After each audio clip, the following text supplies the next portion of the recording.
पिता धर्म पिता स्वर्ग पिता ही परमं तपः पितरि प्रीतमापन्नो प्रियन्ते सर्वदेवताः।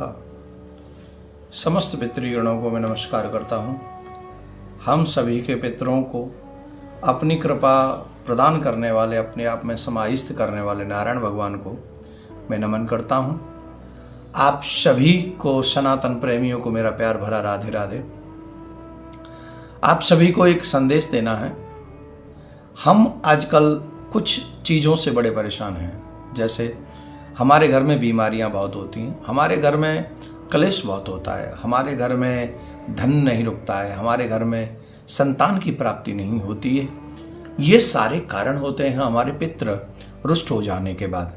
पितरों को रुष्ट करने का आजकल बहुत कॉमन वर्क है कि हम लोग अपनी इन बातों में बिलीव नहीं करते, या कई बार ऐसा होता है कि हमें अनजाने में भी हम ऐसा कोई कार्य कर बैठते हैं जिनके कारण हमें हमारे पितरों का क्रोध या उनका रुष्ट होना दिखता नहीं, समझ में नहीं आता है।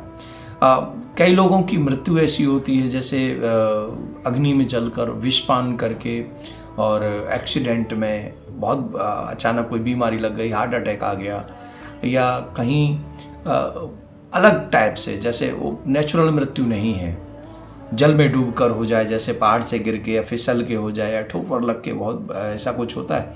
तो ऐसे लोगों का, कईयों का तो अंतिम संस्कार भी ढंग से नहीं होता, अंतिम क्रिया ढंग से नहीं हो पाती है, कईयों का पता नहीं चल पाता है कि मृत्यु हुई कैसे और उनके बाद हमें करना क्या है।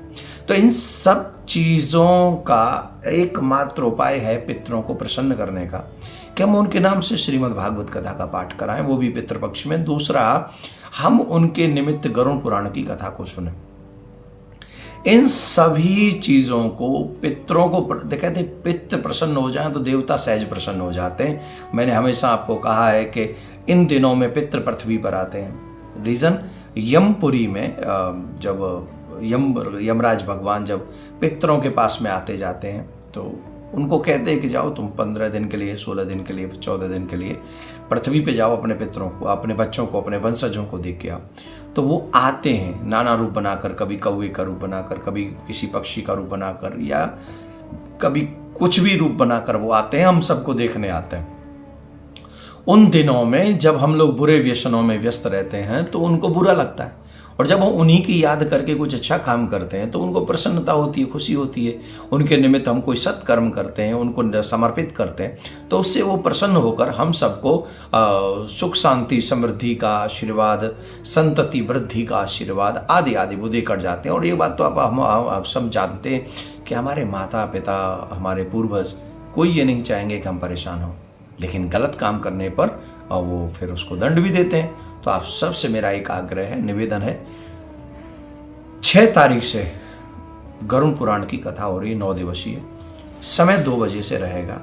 आप सब एक काम कीजिएगा, जिन जिन लोगों को अपने पितरों की मुक्ति चाहिए, जिन जिन पितरों का को प्रसन्न करना चाहते हैं, जिनका आशीर्वाद हम प्राप्त करना चाहते हैं, किन नियमों से क्या क्या हम कर सकते हैं, ये गरुड़ पुराण में XYZ लिखा हुआ है। फॉर योर काइंड इन्फॉर्मेशन, प्रमुख वक्ता गरुड़ पुराण के भगवान नारायण हैं, श्रोता जिनके पंखों पर वेद लिखे हुए हैं, ऐसे गरुड़ हैं।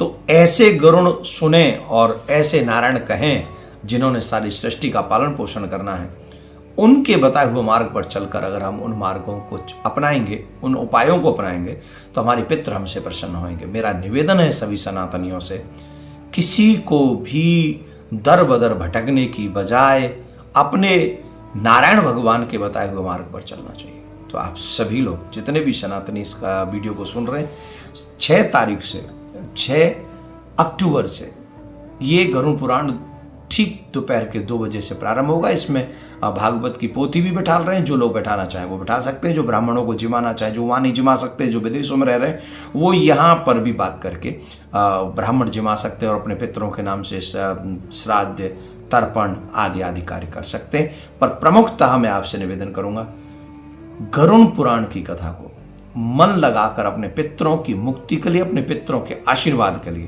पहले दिन से सुनिए, टाइम मैनेज कीजिए और उस टाइम को मैनेज करके पूरा गरुड़ पुराण की कथा सुनिए, जिससे हमारे पितरों का कल्याण हो सके और उनका आशीर्वाद हमको प्राप्त हो सके।